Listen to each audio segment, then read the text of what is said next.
کوم یو سړی چې وی زری مالدار شم نو په قران کریم کې یو سورت دی او دا سورت چې کوم دی مونږ په خپل باندې د دې ازمیخ کړی دی الله جل شانه چې په دې سورت باندې سسیز غواړي الله جل شانه هغه سیز ورکي او خصوصا د مالدارۍ لپاره او د غریبۍ او د تنگدستۍ د ختمولو لپاره ډیر مجرب سورت دی دا سورت چې کوم دی د قران کریم یو بهترین سورت دی په سورت واقعہ باندې یادېږي سورت واقعہ ویلو سره الله جل شانه د انسان د رزق تندی بالکل ختمي او د انسان چې کوم دی انسان الله جل شانه مالدار کوي ځکه په دې باندې مونږ بار بار تجربه کړې ده مونږ په خپل باندې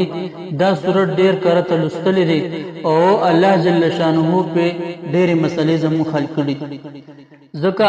یو ځل چې کوم دی زموږ په مدرسه کې د مالی مشکلات سو د غراغه مطلب دا چې لنګر کې خوراک وغیرہ ختم شو نو مونږ د ماخام د مونږ وروسته په روټین سره سورت واقعه وي هغه سره الله جل شانه هل ته دومره مهربان کړل چې مدرسې ته بغیر د وینا او بغیر د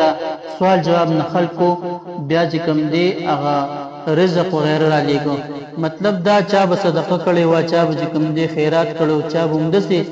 دغه کو مدرسې ته را لېګل نو دا ډېر ازمیخته دي مونږ په دې باندې په خپل باندې ازمیخ کړی دی په مدرسه کې هم په کور کې هم چې واقعات چې کوم دی کور واقعات چې کوم دی د کور خراب شي حالات خراب شي نو مونږه صورت واقعا په شریک باندې په کور کې وایو عزتمند څوک چې وی زمای د کور حالت سم شي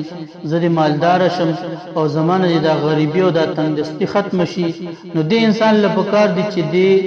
صورت واقعا دا ورد شروع کی د هر ماخام منځ نورستا انسان چې کوم دی یو ځل د صورت واقعا لوري الله جل شانه بول په دې سره ډیر سور کی الله جل شانه با د رزق چې کوم دی په دې سره فراخ کی او د داس زینب او رزق ورکی چې د په وهم او ګمان کې هم نبی نو مونږ تاسو د خپل ځان سره عهد کو او پیمانو کو چې مونږ تاسو به د ماخام نورستا دا صورت واقعا لولو او نور خلکو ته د دې تلقین کو او ورته چې د الله جل شانه کلام دی په کلام لستل کې اسم د الله جل شانه حکمت وی او څوک چې د الله جل شانه کلام او قران پاک لولي الله جل شانه هغه سره بشمیر وادي کوي موږ تاسو کوشش وکړو چې موږ تاسو د سورته واقع شروع کو او پټوله کس باندې وایو او کوټوله کس باندې چې قران کریم نی ویلې د درو کسانو پکې ویلې هغه دی وي کدا سینین بیا د کوم دی په یوازې باندې وي خو چې کمزې کې مسله وي مطلب د رزق یا د غریبۍ د تندرستۍ اقضې کې چې ویل شي نو ډیره بهتره خبره ده